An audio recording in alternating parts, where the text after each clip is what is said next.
Assalamualaikum warahmatullahi wabarakatuh.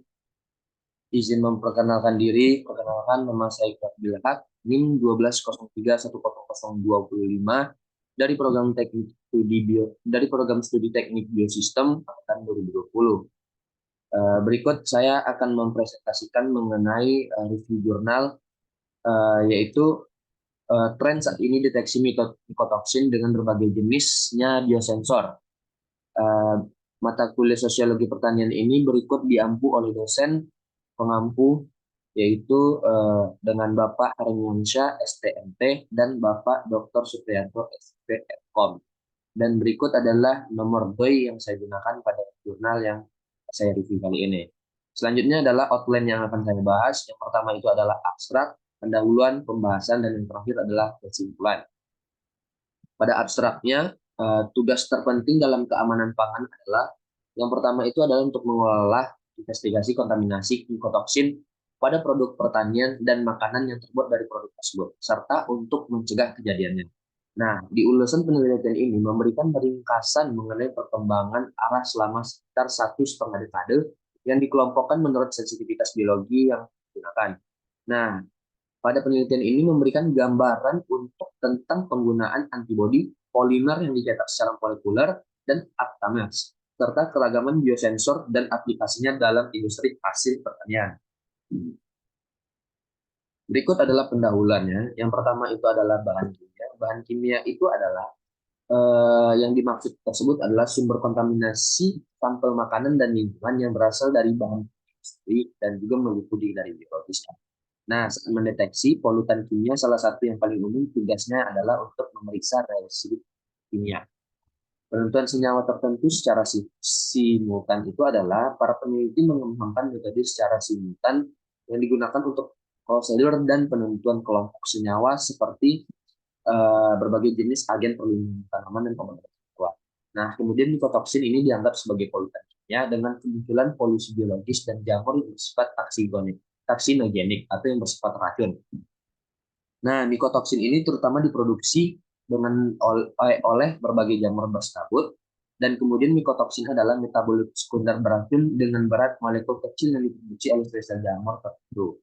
Nah, paparan tidak langsung ini terjadi melalui hewan yang mengkonsumsi pakan yang terkontaminasi, terutama mempengaruhi produk seperti susu, telur, dan jeroan.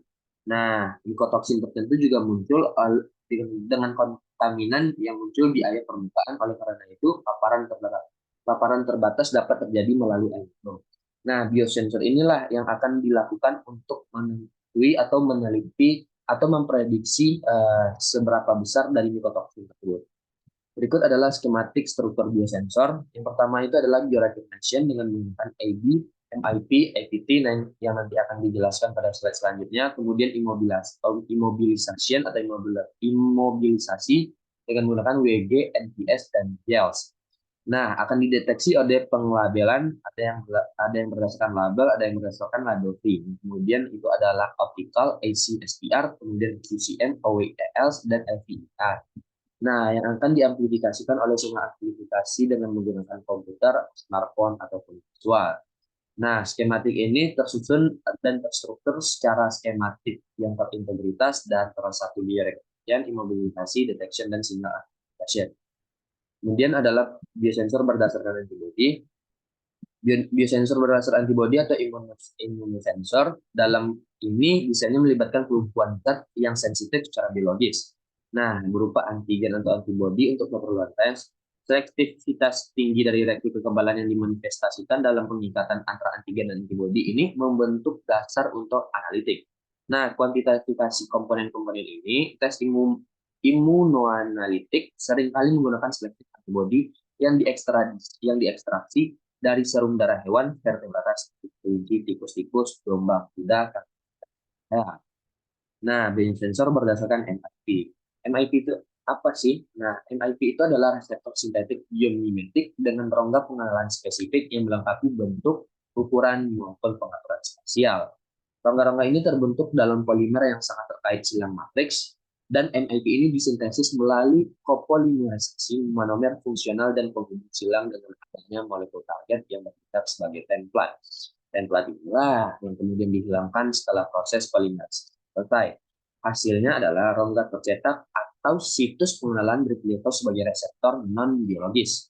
Kemudian, pada peptida untuk aplikasi sensorik. Peptida adalah rantai pendek pada asid amino yang terbentuk secara alami ataupun sintesis. Sintesis ini yang dibuat secara manual oleh manusia.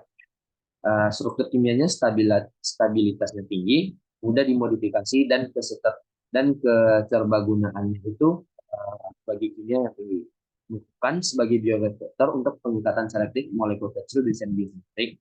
Dalam kasus sistem imunosorben terkait enzim chemiluminescent dikembangkan menggunakan mimotype LC50 dan rentang pengukuran linear adalah 0,04 nanogram per mili dan 0,006 sampai dengan 0,245 nanogram per mililiter dengan masing-masing tersebut. Namun, hanya sedikit peptida yang berhasil digunakan sebagai elemen bioreaktor karena terbatasnya pengetahuan tentang interaksi yang terlibat di dalam. Pengenalan molekul merupakan kesulitan ketika merancang reseptor peptida baru dengan aktivitas tinggi. Berikut adalah grafik nikotoksin, nikotoksin imunosensor, nikotoksin aptamer sensor, dan nikotoksin NIP sensor yang dilambangkan warna hijau. Berikut adalah lambang warna merah uh, yang dilambangkan oleh nikotoksin aptamer sensor dengan sumbu Y itu adalah number of publication dan sumbu X itu adalah tahun.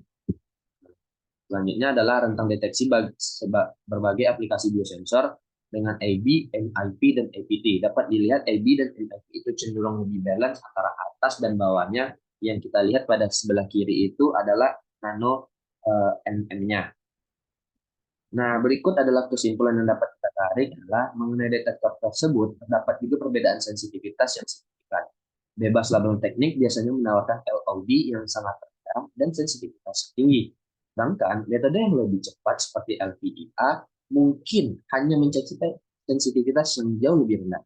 Namun ini penting diperhatikan bahwa batas pengukuran perangkat ini sesuai dengan ambang batas nilai-nilai yang ditetapkan untuk keamanan pangan.